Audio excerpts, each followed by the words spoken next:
매일 성경과 함께하는 지구촌 아침 묵상입니다. 7월 15일 오늘의 말씀은 요한계시록 10장 1절에서 11절입니다. 내가 또 보니 힘센 다른 천사가 구름을 입고 하늘에서 내려오는데 그 머리 위에 무지개가 있고 그 얼굴은 해 같고 그 발은 불기둥 같으며 그 손에는 펴놓인 작은 두루마리를 들고 그 오른발은 바다를 밟고 왼발은 땅을 밟고 사자가 부르짖는 것 같이 큰 소리로 외치니 그가 외칠 때 7 우레가 그 소리를 내어 말하더라. 7 우레가 말을 할 때에 내가 기록하려고 하다가 곧 들으니 하늘에서 소리가 나서 말하기를 7 우레가 말한 것을 임봉하고 기록하지 말라 하더라. 내가 본 바 바다와 땅을 밟고 서 있는 천사가 하늘을 향하여 오른손을 들고 세세트로 살아계시니 곧 하늘과 그 가운데 있는 물건이며 땅과 그 가운데 있는 물건이며 바다와 그 가운데 있는 물건을 창조하신 이를 가리켜 맹세하여 이르되 지체하지 아니하리니 7째 천사가 소리내는 날 그의 나팔을 불려고 할 때에 하나님이 그의 종 선지자에게 전하신 복음과 같이 하나님의 그 비밀이 이루어지리라 하더라. 하늘에서 나서 내게 들리던 음성이 또 내게 말하여 이르되 내가 가서 바다와 땅을 밟고 서 있는 천사의 손에 펴놓인 두루마리를 가지라 하기로 내가 천사에게 나아가 작은 두루마리를 달라 한즉 천사가 이르되 갖다 먹어버리라. 내 배에는 쓰나 내 입에는 꿀같이 달리라 하거늘 내가 천사의 손에서 작은 두루마리를 갖다 먹어버리니 내 입에는 꿀같이 다나 먹은 후에 내 배에서는 쓰게 되더라. 그가 내게 말하기를 내가 많은 백성과 나라와 방언과 임금에게 다시 예언하여야 하리라 하더라. 우리가 요한계시록을 이해하고 해석하기 어려운 이유는 많은 상징성과 비유적 언어 때문입니다.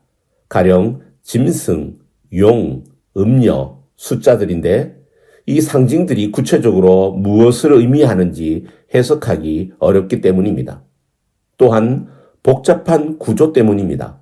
시간에 따른 순차적 전개인지 반복되는 병행적 구조인지 혼란을 줍니다. 6장부터 15장까지 등장하는 7인과 나팔과 대접의 심판을 이해하는데도 다양한 해석들이 있습니다. 세대주의적 입장을 지지하는 존 메가더, 팀 라헤이 등은 연속적인 역사적 사건으로 해석하지만 안토니 후크마, 윌리엄 핸드리슨 등은 병행적 구조를 반복적으로 나열한 것으로 이해합니다.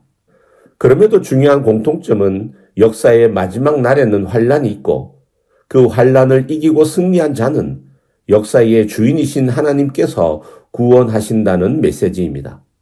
7장이 6째 인을 떼고 7째 인을 떼시기 전에 주신 위로와 약속의 말씀이라고 한다면 오늘의 본문 10장은 6째 나팔 재앙이 집행되고 7째 나팔 재앙이 집행되기 전에 주시는 위로와 약속의 말씀이라고 할 수 있습니다. 자, 그렇다면 7째 나팔 재앙이 시작되기 전인 10장의 말씀을 통해 주시는 하나님의 메시지는 무엇일까요? 첫째로는 하나님의 시간표를 믿고 기다려야 합니다. 6절에서 7절의 말씀을 보면 바다와 육지를 동시에 밟고 서 있던 힘센 천사는 거룩하신 하나님을 향하여 오른손을 들고 맹세하면서 하나님의 비밀이 지체하지 않고 이루어지리라고 선언합니다. 이 말씀에서 중요한 단어는 지체라는 말입니다. 이 말은 시간이 늦어진다라는 것이 아니라 정해진 때가 왔다는 의미입니다. 우리는 종종 하나님이 늦으신다고 느끼며 조급해합니다. 간절히 기도해도 응답이 없는 것 같고 문제가 해결되지 않는 것 같아 불안해합니다. 그러나 하나님은 정확한 때에 일하십니다. 우리는 갈라디아서 4장 4절에 때가 참에 하나님이 그 아들을 보내사라고 하는 말씀을 통해서도 하나님의 정확한 타이밍을 볼 수 있습니다. 여러분, 믿음은 하나님의 타이밍을 기다리는 것입니다. 아브라함은 이삭을 얻기까지 25년을 기다렸고 이스라엘은 애굽에서 나오기까지 430년을 기다렸습니다. 기다리면은 하나님의 깊은 뜻이 있습니다. 우리도 조급함을 내려놓고 기다려야 합니다.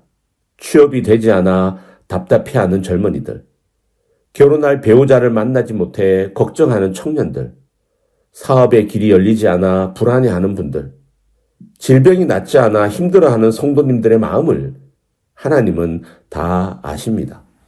우리 함께 하나님의 뜻이 이루어지는 그분의 시간표를 믿고 기다립시다. 둘째로는 말씀의 맛을 경험해야 합니다. 9절에서 10절을 읽겠습니다. 내가 천사에게 나아가 작은 두루마리를 달라 한즉 천사가 이르되 갖다 먹어버리라. 내 배에는 쓰나 내 입에는 꿀같이 달리라 하거늘 내가 천사의 손에서 작은 두루마리를 갖다 먹어버리니 내 입에는 꿀같이 다나 먹은 후에 내 배에는 쓰게 되더라. 요한이 천사의 손에 놓인 책을 가지라는 음성을 듣고 달라고 하자 천사는 받아 먹으라고 말하며 내 입에는 꿀같이 달지만 내 배에는 쓰게 될 것이라고 알려줍니다. 이것은 하나님의 말씀이 갖는 이중적인 성격, 즉 단맛과 쓴맛을 동시에 보여주는 상징적인 의미입니다. 여러분, 하나님의 말씀은 달콤합니다. 우리의 영혼을 밝히고 무너진 마음을 일으키고 생명과 소망을 불어넣어 깊은 평안을 줍니다. 이 달콤한 맛을 경험한 다윗은 주의 말씀의 맛이 내게 어찌 그리 단지요 내 입에 꿀보다 더 다니이다라고 고백하지 않았습니까? 우리도 그런 경험이 있지 않습니까? 그러나 말씀은 달콤하지만은 않습니다. 말씀을 삼킨 후에는 뱃속에서 쓰게 느껴질 때가 있습니다. 말씀은 나의 죄를 드러내고 나의 자아를 꺾으라고 요구합니다. 원수를 사랑하라고 하십니다. 내 오른뺨을 치거든 왼뺨도 돌려대라고 하십니다. 자기를 부인하고 자기 십자가를 지고 나를 따르라고 말씀하십니다. 말씀은 내가 붙잡고 살아가는 세상의 가치관과 충돌하여 뼈를 깎는 아픔으로 깊은 고뇌와 고통을 불러일으킵니다. 하지만 여러분, 이 쓴맛은 우리의 영혼을 새롭게 하시는 연단의 과정입니다. 마치 약이 쓰지만 내 병을 고치는 것처럼 하나님의 말씀도 우리를 찌르고 아프게 하지만 그 과정을 통해 우리를 정결하게 하십니다. 쓰디 쓴 말씀조차 잘 소화시킬 때 우리는 더욱더 하나님의 사람으로 더 견고하게 세워져 갈 것입니다. 세 번째는 사명을 기억해야 합니다. 10장의 마지막 구절에서 천사는 요한에게 이렇게 명령합니다. 그가 내게 말하기를 내가 많은 백성과 나라와 방언과 임금에게 다시 예언하여야 하리라 하더라. 이것은 말씀을 받은 자의 궁극적인 사명이 무엇인지를 보여줍니다. 하나님의 말씀은 개인적인 은혜와 축복으로 끝나지 않습니다. 말씀을 받은 자는 다른 누군가에게 전해야 할 사명이 있습니다. 요한은 말씀을 단지 보는 것에 그치지 않았습니다. 그 말씀을 먹었습니다. 스디슨 그 말씀을 내면 깊숙이 소화했습니다. 그러자 하나님은 요한에게 이제 다시 예언하라고 말씀하십니다. 하나님의 말씀은 내 개인의 내면에서만 머물러서는 안 됩니다. 교회 안에 머물러서도 안 됩니다. 그 말씀은 세상을 향하여 나아가야 하고 외쳐져야 합니다. 다시라는 단어가 중요합니다. 요한은 이미 하나님의 말씀을 전했던 자입니다.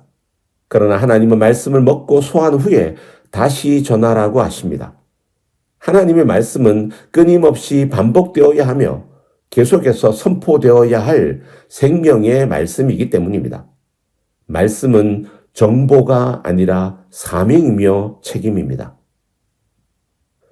존귀하신 하나님, 때로는 하나님의 뜻이 지체되는 것 같아 조급하고 불안하지만 하나님의 시간표는 결코 늦지 않음을 기억하며 믿음으로 기다리는 인내를 주옵소서. 하나님의 말씀이 꿀맛같이 달게 느껴지게 하시며 우리의 마음을 찌르는 쓴맛조차도 겸손히 순종하게 하시고 말씀을 먹은 자로 가정과 일터와 세상 속에서 말씀을 들려주는 축복의 통로로 쓰임받게 하옵소서. 오늘 하루도 주님과 동행하는 복된 하루가 되게 하시기 원하며 예수 그리스도의 이름으로 기도드립니다. 아멘.